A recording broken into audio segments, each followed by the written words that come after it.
మేము రేత్రింబవళ్ళు కష్టపడి చదివి కుటుంబాలకు నెల నెలగా దూరంగా ఉండి రేయనక పగలనక అహర్నిశలు శ్రమించి పోటీ పరీక్ష రాసి అందులో మెరిట్ సాధించి ఉద్యోగం సాధించాం సార్. అయితే మేము ఇంత కష్టపడి ఉద్యోగం సాధించిన తర్వాత 1 సంవత్సరం తర్వాత అది కూడా డిఎస్సిపై అసత్య ఆరోపణలు చేస్తూ ఉంటే చాలా బాధ వస్తుంది సార్. మేము ఇక్కడికి వచ్చిన వాళ్ళందరం కూడా మేము ఇండిపెండెంట్ గా మెగా డిఎస్సి సంబంధించి మెగా డిఎస్సిలో ఉద్యోగం సాధించిన వాళ్ళమే సార్.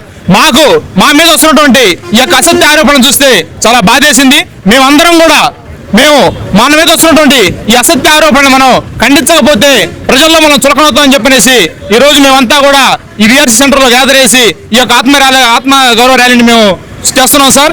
మాకు నిజంగా చెప్తున్నాం, మేము వాళ్ళకి ఒకటే సవాల్ ఇస్తున్నాం సార్. మీకు ఏదైనా సరే ప్రూఫ్ అనేది కానీ ఉంటే చేశారండి, చూపించండి, మేము మీకు సపోర్ట్ చేస్తాం. అంతేగాని ఆధారాలు లేకుండా అసత్య ఆరోపణలు చేసి మేము కష్టపడి సాధించినటువంటి ఉద్యోగాన్ని ప్రజల్లో చులకన చేయొద్దని చెప్పనేసి నేను విన్నవించుకుంటున్నాను సార్. నేను 2025 డిఎస్సిలో సోషల్ అసిస్టెంట్గా సెలెక్ట్ అయ్యాను సార్.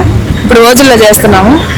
అయితే మేము కొన్ని సంవత్సరాలుగా అంటే మా పిల్లల్ని, మా భర్తల్ని, మా అత్తమామల్ని, తల్లిదండ్రుల్ని, అయితే మా నాన్న కూడా సిక్ అయ్యాడు, యాక్సిడెంట్ అయింది. అయినా కానీ ఆ హాస్పిటల్లో ఉండి కూడా ఆ తర్వాత మళ్ళీ డిఎస్సికి ప్రిపేర్ అయ్యి ఎంతో కష్టపడి మేము ఉద్యోగం సాధించాం సార్. అయితే ఈరోజు మమ్మల్ని అంటున్నారు